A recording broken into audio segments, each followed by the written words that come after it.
Hello வணக்கம். இது உங்கள் சிவி ஜோன். சொல்லணும் எப்படி இருக்கீங்க? இன்றைக்கி பார்த்தீங்கன்னா தரமான ப்ரொமோத்திரி வந்திருக்கு. எப்பா இனியாக நடக்குது, இன்னும் இவ்வளோ டென்ஷனாக வராரு அப்படின்னு நிறைய பேருக்கு ஒரு ஷாக் இருக்கும். ஏன் அப்படின்னா இந்த மாதிரி நம்ம கோவப்பட்டு பார்த்துருக்க மாட்டோம். விஜய் சேதுபதி ஏன் அவ்வளோ கோவப்படுறாருன்னா, பிக் பாஸ் அந்த லோகோ தான் ரொம்ப முக்கியமான ஒரு விஷயம்.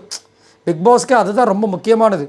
அந்த லோகோவை வந்துட்டு நீங்கள் இதை எடுத்து சொல்லலைன்னா கண்ணை முடிக்குங்க அப்படின்னு அவங்க சொன்னால் எவ்வளோ கோவம் வரும் யோசிச்சு பாருங்கள்.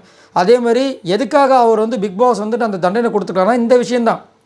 கண்ணை வந்துட்டு அவங்க வந்து மூடிக்குங்க, அடுத்த சீசனில் கண்ணை திறக்க வேண்டாம் இப்படிலாம் அவன் சொன்னால் யாருக்காக இருந்தாலும் கண்டிப்பாக வந்துட்டு ஒரு பெரிய கோவம் வரும். ஏன்னா அதுதான் அவங்களுடைய ஒரு அடையாளம். அந்த அடையாளத்தையும் அந்த கலாச்சாரம் விட்டுருவாங்களா அவங்க வச்சு செய்கிறாரு. விஜய் சேதுபதி வந்து வச்சு செய்யன்னு செய்கிறாரு. அதுலேயும் வந்துட்டு அவர் சொன்னதெல்லாம் பாருங்களேன்.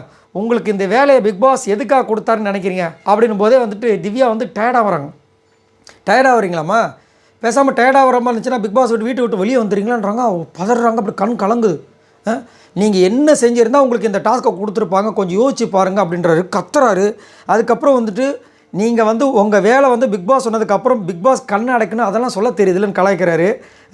அப்போ வந்து அவங்க சாண்ட்ரா சொல்கிறாங்க, சார் நான் அதுக்காக சொல்லலை சார் அப்படின்னு. நீங்கள் எதுக்காக வேணாலும் சொல்லுங்கம்மா, முதல்ல இதை சொல்கிறதுக்கு நீங்கள் யார் அப்படின்றாரு.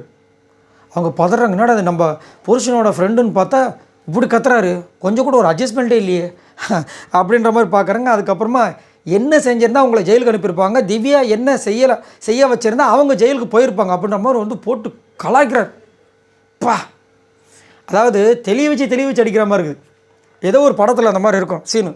என்னடா அது அடிக்கிறாங்க, டே மச்சான் ஃபஸ்ட்டு ஒரு இடத்துல அடித்தாங்கடா, அப்புறம் வடிவேல் சொல்லுவார், அப்புறம் 4 பேர் வந்தாங்கடா, அவனுங்க கூட்டு போய் ஒரு மூத்திர சந்தில் வச்சு செம்ம அடி வச்சுட்டானுங்கன்ற மாதிரி first promo, second promo, third promo எல்லாத்துலேயும் பார்த்தீங்கன்னா ஃபுல்லாக 2 பேரும் தான். அதாவது ஒரே ஒரு அதுக்கு தான் பேசுகிறத கரெக்டாக பேசணும், பார்த்து பேசணும். 4 செவத்துக்குள்ளே பேசினா கூட பார்த்து பேசணும்னு சொல்லும்போது 4 செவரில் அந்த வீடு ஃபுல்லாக கேமரா இருக்குது. அப்போ எவ்வளோ விஷயங்கள் கரெக்டாக பார்த்து பண்ணணும்னு யோசிச்சு பாருங்கள். முந்தா நேற்று வந்துட்டு பூர்ணிமா வந்திருப்பாங்க. முந்தா நேற்று அவங்க சொல்லியிருப்பாங்க, ஞாபகம் இருக்குங்களா, நான் பாட்டுக்கு கேமரா இருக்கிறதே மறந்துட்டு ராவாக இருந்தேன், நான் வந்து எனக்கு பிடிச்ச மாதிரி அப்படியே இருந்துட்டேன். அது அவங்களுக்கு எவ்வளோ பெரிய நெகட்டிவாக மாறி இருக்கும் யோசிச்சு பாருங்கள். அதனால் அந்த இடம் பொருள் ஏவல்னு இருக்குது, அதை மீறி தான் அந்த கேரக்டர். ஸோ அப்படியும் இருக்கும்போது பரவாயில்லப்பா, சூப்பர் கேரக்டர் அப்படின்னு வராங்க பார்த்தீங்களா, அது வந்துட்டு அங்கே மக்கள் முன்னாடி பேசப்படும். இவங்க வந்து இஷ்டத்துக்கு ஆடிட்டாங்க. நானும் யோசிச்சேன், என்னோட அது பிக் பாஸ் வந்து இவ்வளோ பெரிய தண்டனை கொடுக்குறாரு, என்னவாக இருக்குன்னா இந்த ஒரு விஷயந்தான் வந்துட்டு அவ்வளோ பெரிய தண்டனைக்கு ஒரு பெரிய விஷயமாக அமைஞ்சிருக்கு.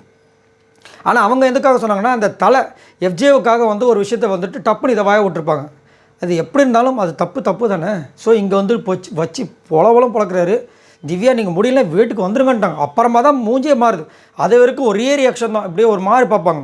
அதுவே நிறைய பேருக்கு இரிட்டேட்டை கொடுக்கும். அப்புறமா தான் வீட்டுக்கு வாங்க போயிடுறீங்களா அப்படி சொன்னதுக்கப்புறம் தான் மூஞ்சியை மாறுது, அப்படியே அழுகுறாமல் கண் கலங்குற மாதிரி ஆகுறாங்க. எதுக்கு எல்லா இடத்துலையுமே நம்ம வந்துட்டு தௌலத்தாக நின்ற முடியுமா? எந்த இடத்துல மடங்கணுமோ அங்கே மடங்கி தான் ஆகணும், அடங்கி தான் ஆகணும்.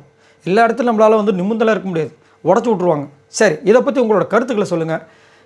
பயங்கரமாக இருக்குது. அப்போ எபிசோடு எப்படி இருக்குன்னு தெரியல. இதில் கீழே வந்து விஜய் பார்வதி ரசிகர்களாம், விஜய் பார்வதி மைண்ட் வாஷ், இந்த வாரம் நம்ம தப்பிச்சிட்டோம்டா சாமி அப்படின்னு. ஞாயிற்றுக்கிழமை எபிசோடு இருக்குது, பொறுமை சாமி பொறுமை அப்படின்ற மாதிரி இருந்துச்சு. என்ன நடக்க போது தெரியல. உங்களோட கருத்துக்களை சொல்லுங்கள். மறக்காமல் நம்மளோட சேனலை சப்ஸ்கிரைப் பண்ணிட்டு பாருங்கள், லைக் பண்ணுங்கள். பாய் நண்பர்களே.